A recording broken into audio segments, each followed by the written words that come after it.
दोस्तों, आज मैं आपको जो कहानी सुनाने जा रही हूँ, ये कहानी है जादुई लहंगे की क्लास की।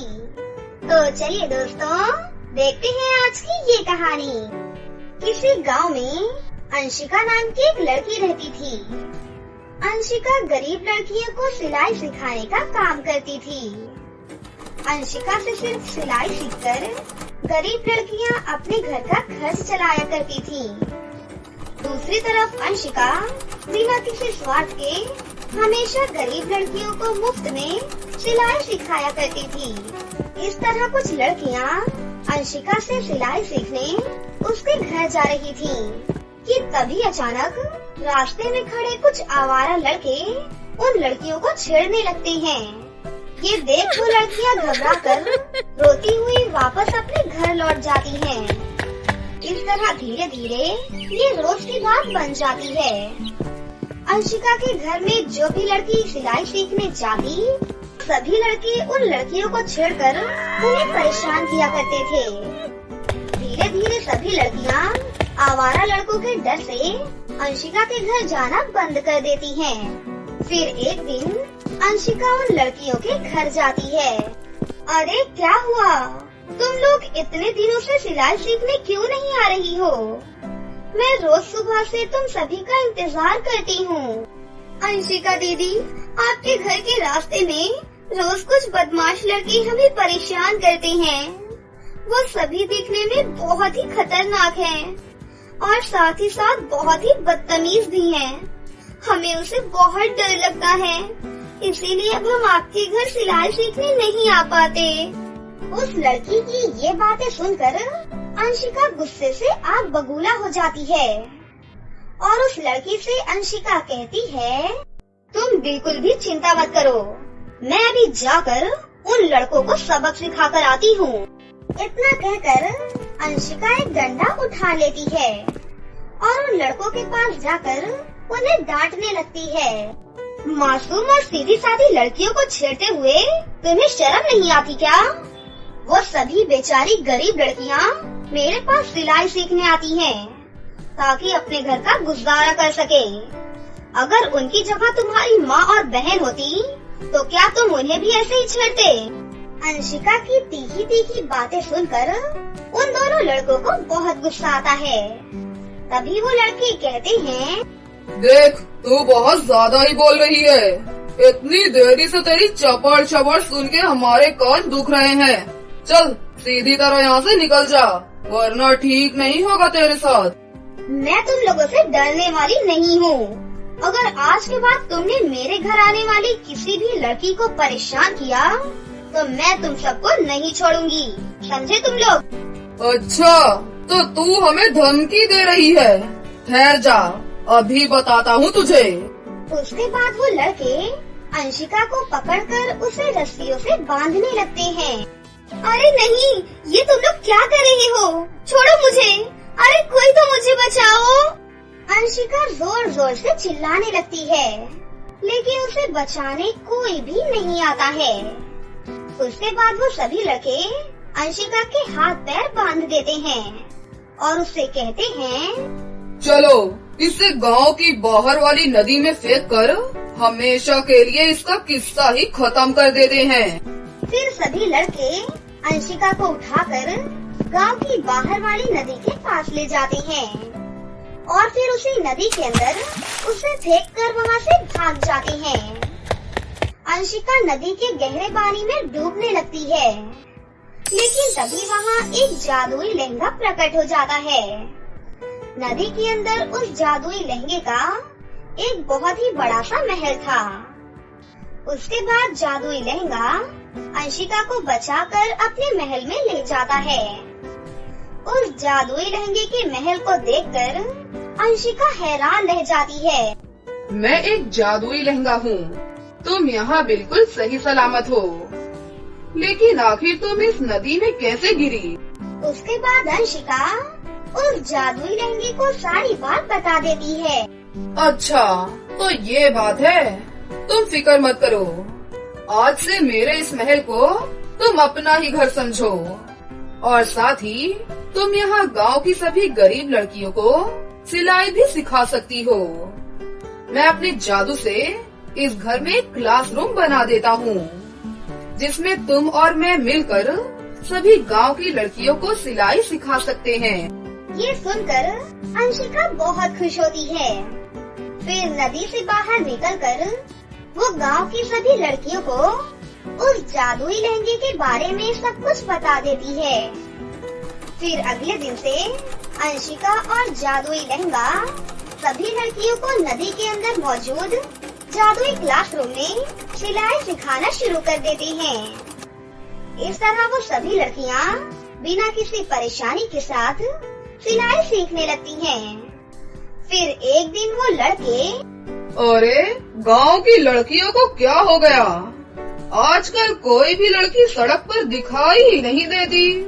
मैं रोज सभी लड़कियों को गांव की बाहर वाली नदी के पास आते जाते देखता हूँ। अरे आखिर सभी लड़कियाँ उस नदी के पास जाकर क्या करती हैं? चलो पता लगाते हैं। फिर अगले दिन वो दोनों लड़के नदी से थोड़ी दूरी पर एक पेड़ के पीछे छिपकर उन लड़कियों के आने का इंतजार करने लगते हैं। थोड़ी ही देर में अंशिका गांव की लड़कियों के साथ उस नदी के अंदर उतर जाती है, जिसे देखकर सभी लड़के हैरान रह जाती हैं। अरे अंशिका को तो हमने इस नदी में फेंक दिया था, लेकिन ये जिंदा कैसे बच गई? जरूर इस नदी के अंदर कोई रहस्य है। चलो चलकर देखते हैं।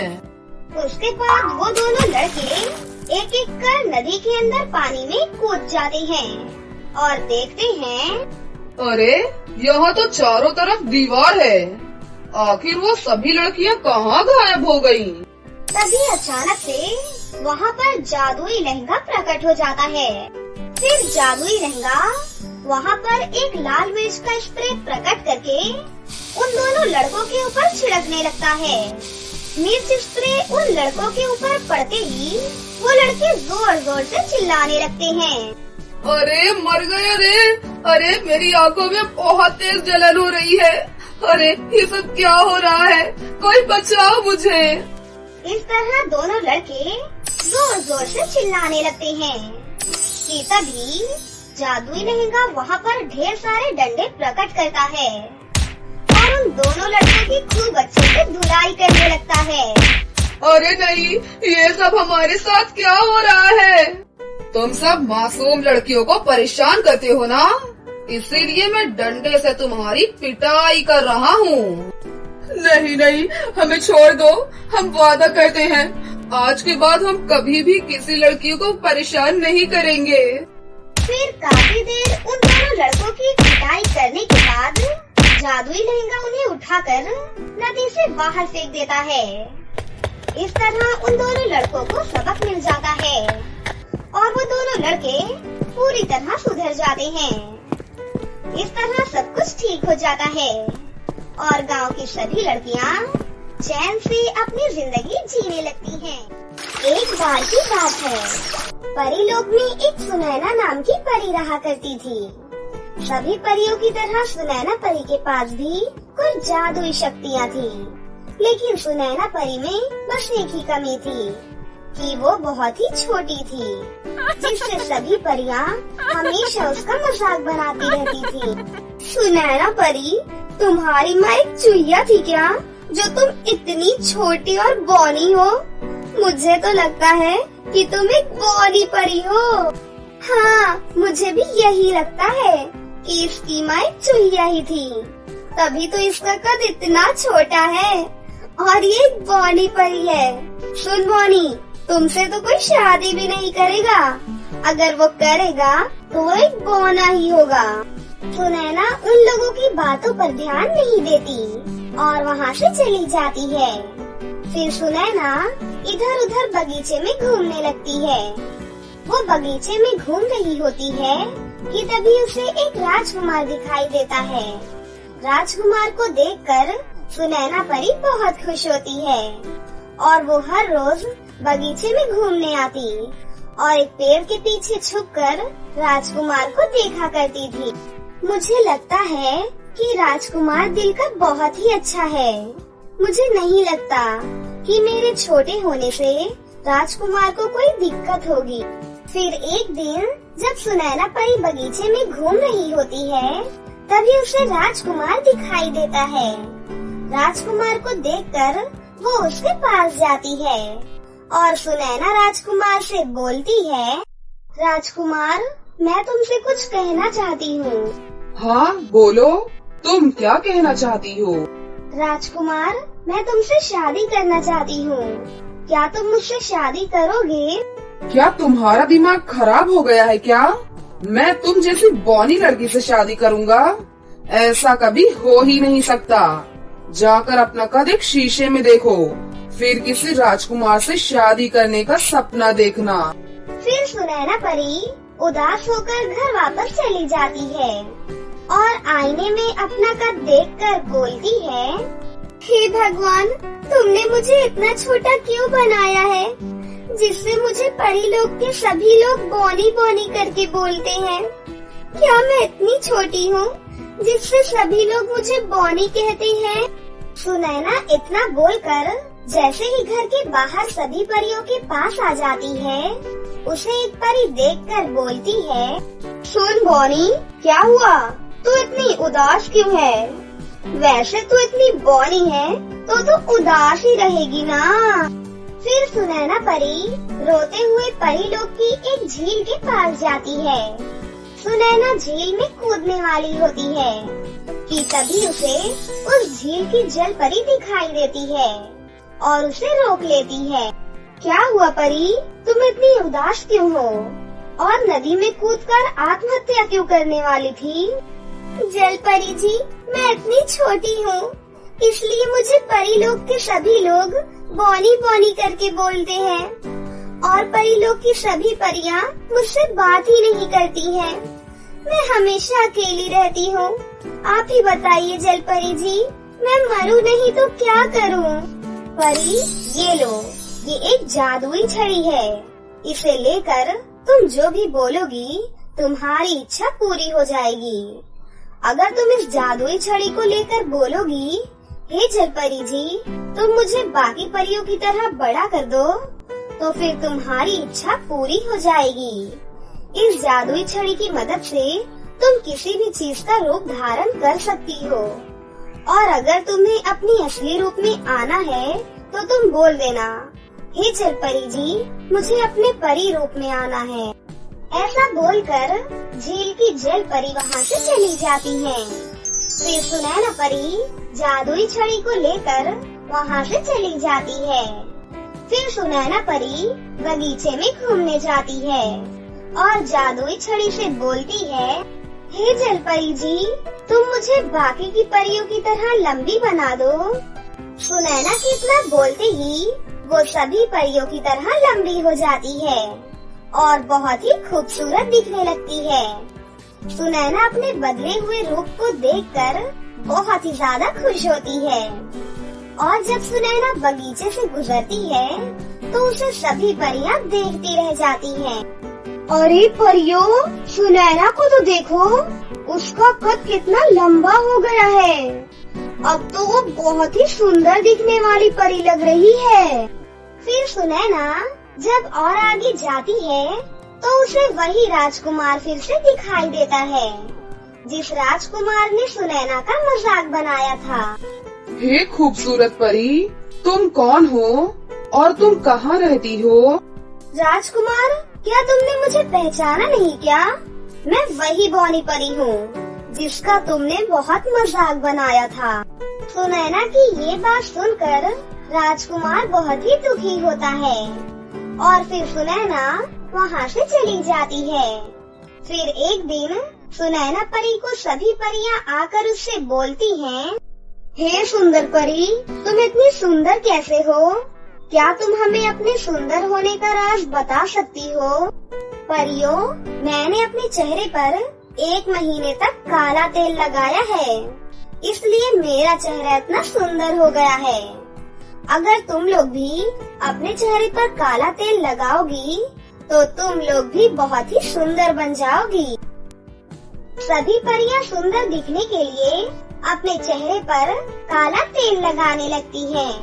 फिर एक दिन मेरा बदला सभी से पूरा हो गया है। बस वही राजकुमार बचा है जिसने मेरा बहुत ही मजाक उड़ाया था।